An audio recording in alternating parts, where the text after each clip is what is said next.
Assalamualaikum warahmatullahi wabarakatuh. Pelotus yang berbahagia, berjumpa kembali kita di channel Hasdin Mondika. Kali ini kita masih membahas tentang Partai Umat dalam episodenya yang ke-23. Kita ketahui Partai Umat yang telah melalui berbagai proses yang sempat terhambat beberapa waktu yang lalu sekarang telah lolos dan melakukan perbaikan-perbaikan dan melakukan pengejaran terhadap partai-partai lain yang hari ini telah disejarkan dengan partai-partai menengah di Senayan. Kali ini sebuah informasi telah diedarkan bahwa Partai Umat akan melakukan Rakernas yang pertama, yaitu pada tanggal 13 sampai 15 Februari di Jakarta. Sesungguhnya Rakernas ini adalah momentum bagi Partai Umat untuk bagaimana mengkoordinir, bagaimana membuat kader-kadernya untuk bergairah menjemput kemenangan.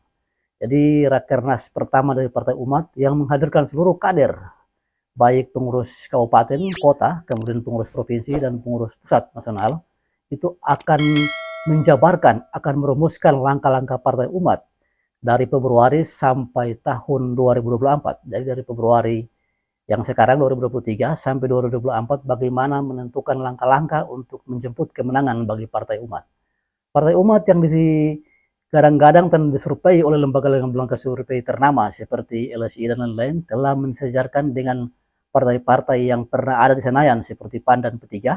Kali ini terus berbenah diri dan bagaimana melakukan terobosan-terobosan, melakukan komunikasi-komunikasi dengan para tokoh dan para ulama seperti misalnya Ustadz Habib Rizik, kemudian mungkin Ustadz Abdul Somad, dan kemungkinan pada saat Rakernas tersebut tokoh-tokoh Islam akan dihadirkan untuk bagaimana bisa memberikan saran dan masukan, memberikan sumbangsi-sumbangsi pemikiran, dan bahkan memberikan dukungan kepada Partai Umat yang dianggap telah menjadi rumah bersama bagi umat Islam Indonesia ketika Partai Umat bisa lolos di Senayan pada tanggal 14 Februari 2024 nanti. Pelotus yang berbahagia, ini menarik bahwa sebelum memasuki pemilu 2024 yaitu 14 Februari tahun depan, maka diperlukan sebuah urun rembuk, diperlukan sebuah kesepahaman bersama. Karena itu Partai Umat melakukan Rakernasnya yang pertama, yang mengundang pengurus-pengurus. Kita ketahui kalau pengurus-pengurus di partai-partai ada mengatakan DPD dan DPW, dan kemungkinan juga Partai Umat memposisikan seperti itu, bahwa ada pengurus kabupaten dan kota yang disebut dengan DPD, kemudian juga ada pengurus provinsi yang disebut dengan DPW.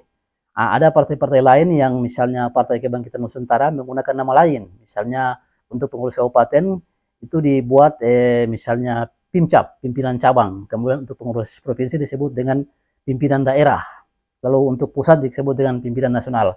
Jadi tergantung masing-masing partai menamakan nama apa untuk pengurus-pengurus dari tingkat ranting, kecamatan, kabupaten, sampai ke provinsi dan bahkan pusat. Kembali ke Partai Umat, bahwa beberapa hal yang menarik dibicarakan bahwa dukungan-dukungan telah mengalir kepada Partai Umat. Kesadaran-kesadaran umat Islam mulai terbangun bahwa selama ini umat Islam didinabokan dan berada pada posisi yang keliru dan menari di gendang orang lain. Banyak umat Islam berserakan di partai-partai yang tidak membawa umat Islam pada perbaikan. Tapi karena tidak ada pilihan lain, maka umat Islam bertahan pada posisi itu. Nah, saat ini dengan adanya Partai Umat, maka ini adalah sebuah alternatif.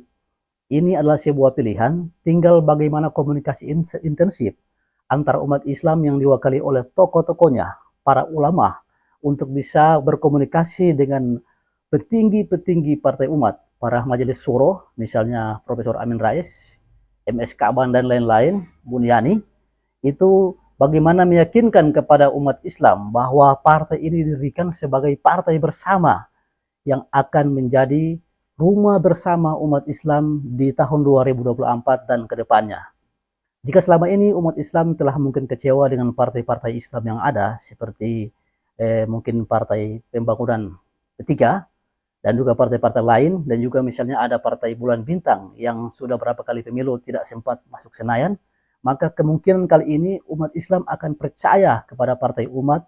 Umat Islam mulai mencurahkan perhatiannya, bahkan dukungannya kepada Partai Umat, untuk bagaimana kembali mengulang sebuah romantisme, mengulang sebuah memori tentang kejayaan Partai Masyumi di tahun 1955 yang menjadi runner up di pemilu saat itu ketika yang menduduki posisi kedua, yaitu ketika dimenangkan oleh PNI Partai Nasional, kemudian Partai Islam yaitu Masyumi.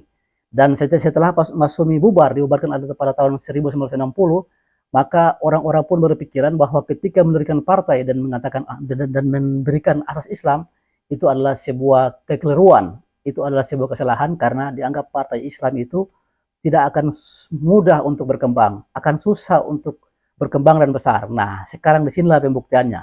Partai Umat sanggup lolos dan tembus Senayan, atau bahkan bisa yang besar dan mungkin bisa menjadi pemenang pemilu. Ini kita buktikan, masih ada waktu 1 tahun ke depan. Nah, momentum dari Rakernas pertama Partai Umat ini adalah bagaimana ajang konsolidasi, bagaimana menyiapkan kader-kadernya yang terbaik dari tingkat kabupaten, anggota-anggota dewannya, kemudian tingkat provinsi sampai ke tingkat pusat. Saya pikir Profesor Amin Rais dengan sebagai begawan politik di Republik ini yang sudah cukup lama, puluhan tahun malang melintang dalam rimba perpolitikan Indonesia, itu sudah sangat mudah bagaimana membuat sebuah skenario besar bahwa dalam waktu setahun ini mereka akan bisa memilih kader-kader terbaik yang akan bisa menduduki posisi-posisi strategis mulai dari tingkat kabupaten, provinsi, dan pusat.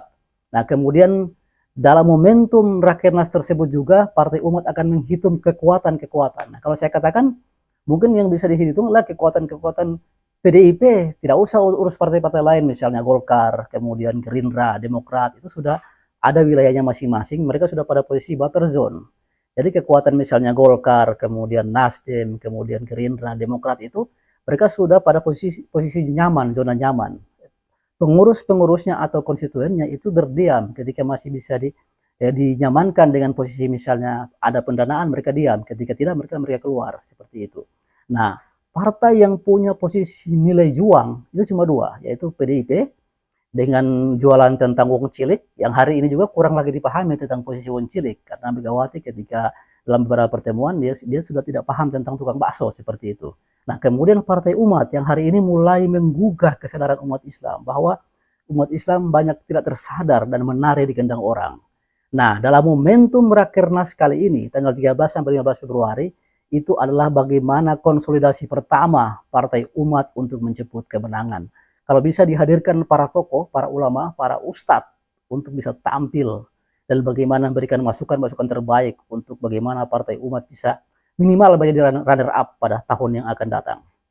Polotus, mungkin demikian yang bisa kita sampaikan, dan mungkin kita akan tutup pembahasan tentang Partai Umat ini dalam video atau episode yang ke-24, yaitu episode penutup tentang bagaimana membedah kekuatan Partai Umat dan PDIP dan tingkat-tingkat sebarannya. Itu pada video yang terakhir 24, karena Partai Umat ini adalah nomor 24, jadi kita mencukupkan cukup 24 video, dan video-video selanjutnya mungkin kita akan wawancara langsung kepada tokoh-tokoh Partai Umat di kantor pusatnya, itu di Tibet, Jakarta Selatan. Jadi Polotus, demikian yang bisa kita sampaikan. Semoga bermanfaat. Billahi taufiq wal hidayah. Wassalamualaikum warahmatullahi wabarakatuh. Kinatawan.